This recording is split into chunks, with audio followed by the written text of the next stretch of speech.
12:25 a.m, 29th of July 2015. The air over Wincobank, Sheffield is thick, heavy and absolutely still.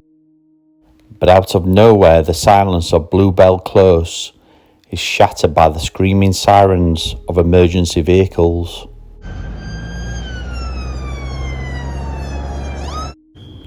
High above the rooftops, thick smoke begins to twist into the night sky.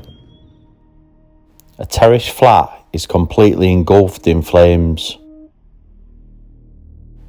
First responders risk everything, fighting through blinding heat to pull a 44-year-old man from the burning building. At first glance it looks like a tragic home fire, but as the smoke begins to clear, investigators realise the fire wasn't an accident. It was a calculated illusion, lit to hide a dark reality that had already unfolded inside the flat.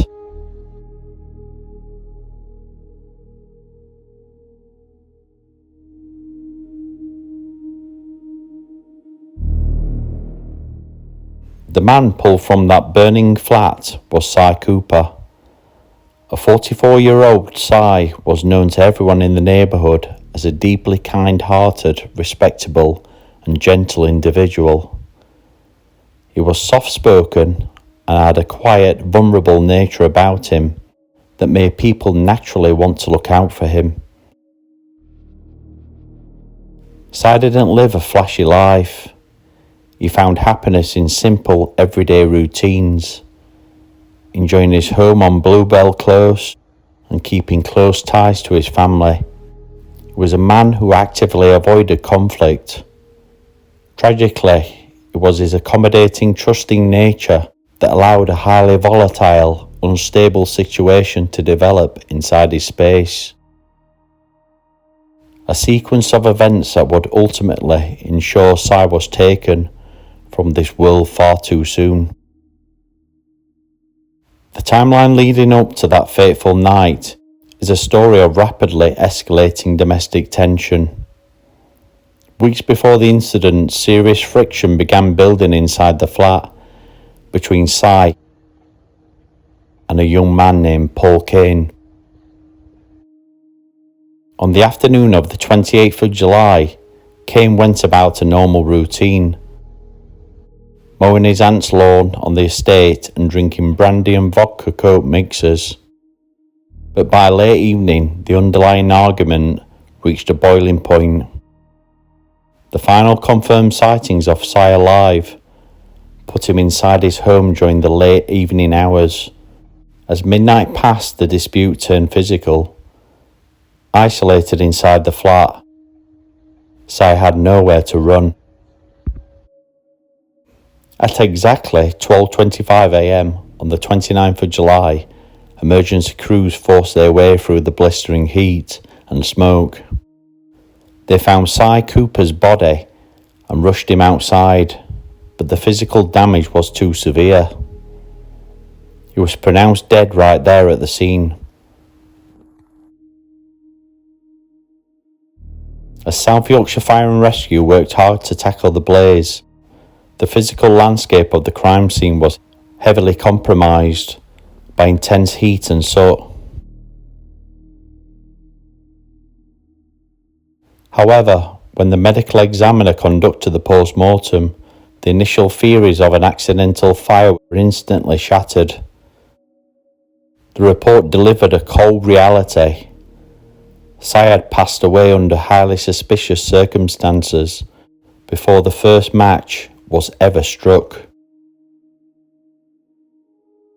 The forensic reality of the post-mortem report was incredibly grim. Si Cooper had no serious injuries in relation to the fire itself, and he had not breathed in fatal amounts of smoke. Instead, he had sustained extensive physical weapon trauma. The medical examiner documented more than 80 distinct injuries across Si's body, revealing he had been kicked and stamped upon in a ferocious, sustained assault. Most shockingly of all, his throat had been cut by a sharp object.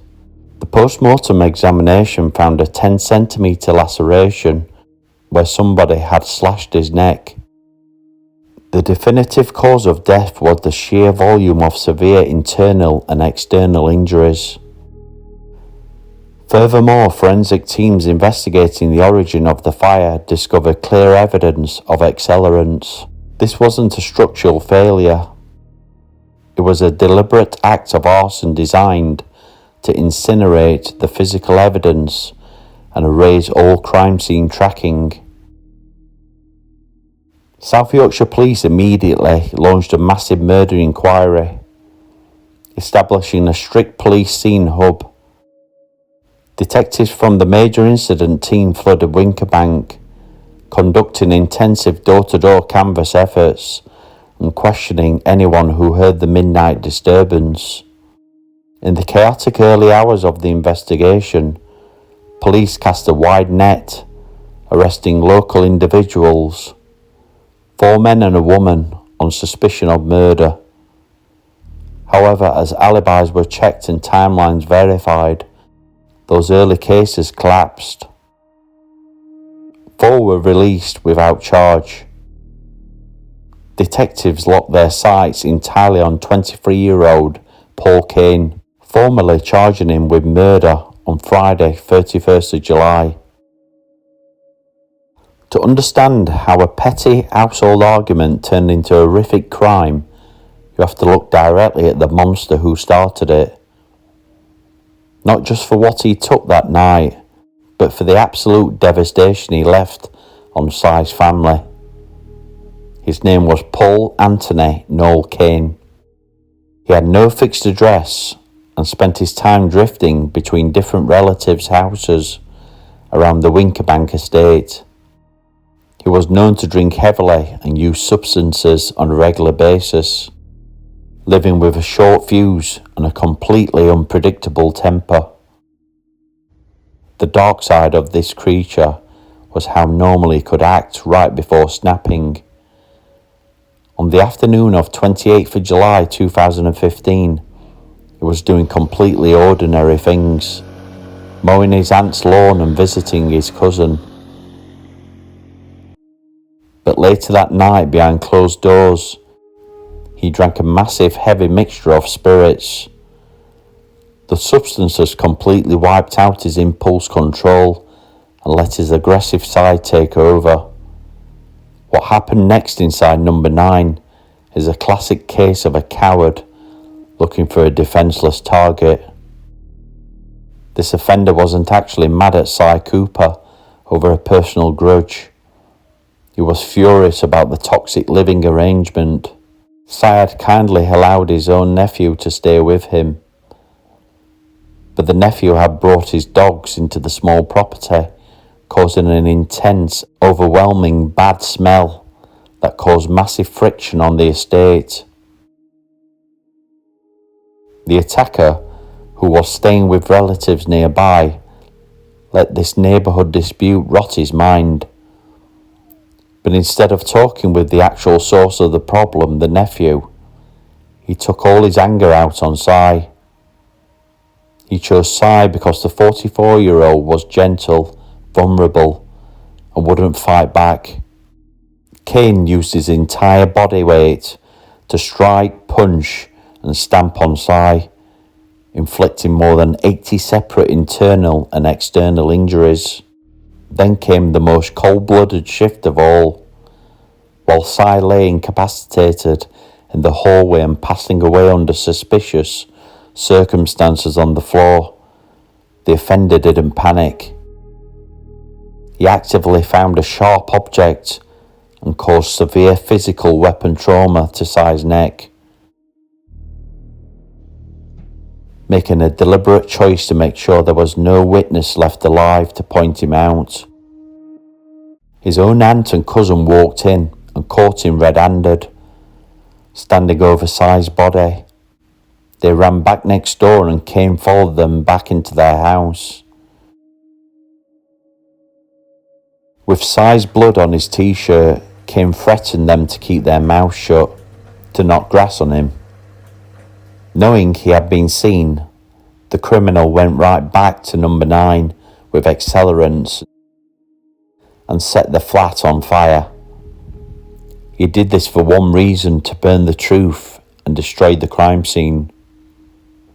Then he stood outside in front of the emergency crews and played the fake hero, telling the police he was just a passerby who ran into the smoke to try and rescue Si. He thought he was smart enough to rewrite the story and beat the law, but forensic science saw right through the smoke of Si's injuries. All his ribs were broken. His jaw was fractured in 2 places. His eye socket was fractured through repeated stamping, and the cut to his throat. The news of a brutal assault, hidden by a staged house fire, sent shockwaves through the Wincobank community. Local media officers covered the story heavily, reflecting the public's disbelief. When you look at all the official court records, the factual story of what happened is completely clear. In the quiet hours of the 29th of July, inside the flat, the domestic row turned into a brutal, unprovoked attack. Cain unleashed a level of violence that left Si Cooper slaughtered on the floor. Realising the consequences of his actions, he chose to set the property alight. His plan was cold and calculated. He intended for the fire to completely consume the home, destroy the physical evidence, and erase any vital evidence linking him to the assault. He wanted the authorities to believe the fire was the cause of death, hiding his own actions in the smoke. Because the major incident team moved so quickly to secure the scene, Paul Cain was detained in the immediate aftermath of the fire. But when forensic teams analysed his clothing, they found a wealth of vital evidence, specifically the victim's bodily fluids embedded in the fabric. To explain this away, Cain fabricated a dramatic story for the jury, taking the stand under questioning from defence counsel Andrew Stubbs QC. Cain claimed he only knew Si through a next-door neighbour and would just say hello if he saw him. He testified that he was merely walking away from his aunt's house with his cousin Thomas, smoking a substance, when he saw the flat was on fire. In Cain's own words to the court, he said, "I saw a little bit of smoke coming from number 9. We got closer and could see a flickering orange light. I banged on the door and got no response, but it was open." Cain continues, "We saw Si's body near the bedroom. We went in and I grabbed one of his shoulders and Thomas, Cain's cousin, grabbed another one, and we pulled him out." Cain claimed he rescued his neighbour from a nearby flat. When asked how he felt about being arrested on suspicion of murder, he told the jury, "I was so upset because I was risking my life pulling these 2 people out. I wouldn't cooperate with the police. I fell to the floor. I said things that I shouldn't have said if I was sober." Cain was talking very calmly, but his lack of remorse shows the monster beneath the mask. It was a narrative designed entirely to explain away the crime scene tracking on his clothes. The court also heard that Cain and his cousin Thomas ran back to the flat after Cain said, "I've lit it." The behavioural profile of the attacker reveals a profound absence of empathy, mixed with volatile, explosive hostility. Under direct questioning when his QC asked, "Did you end the life of Si Cooper, Mr. Cain?" he flatly replied, "No, sir." He's completely denying it, and his lack of remorse says it all. To inflict over 80 injuries on a vulnerable gentle man over a household argument shows a terrifying lack of emotional control. Instead of seeking medical help for Si, he took the time to locate accelerants, light the fire, and then stand outside, spinning a fake rescue story to the police. This calculation shows a man completely focused on self-preservation, entirely detached from the gravity of the life he had just taken. Cain believed he could outwit the authorities by using fire as a weapon of concealment. He was wrong. Modern forensic science saw straight through the smoke. The post-mortem timing completely exposed his fake rescue timeline, and the specific distribution of vital evidence on his clothes proved he was the attacker, not the saviour. Police and prosecutors described Cy Cooper as an entirely innocent and defenceless man. In February 2016, following a detailed trial, a jury at Sheffield Crown Court found Paul Cain guilty of murder. On the 9th of February 2016, he was jailed for life, with a mandatory minimum of 21 years before consideration for release.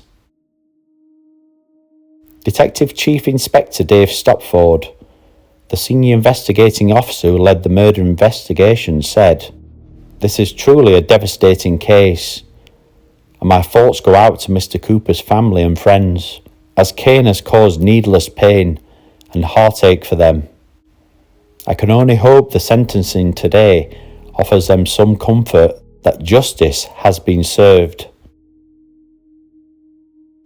The violent taking of Cy Cooper left an agonising permanent void in the lives of those who truly loved him. In a deeply moving statement, Cy's sister spoke for the entire family, sharing the quiet weight of their ongoing grief by stating simply that her brother will always be missed.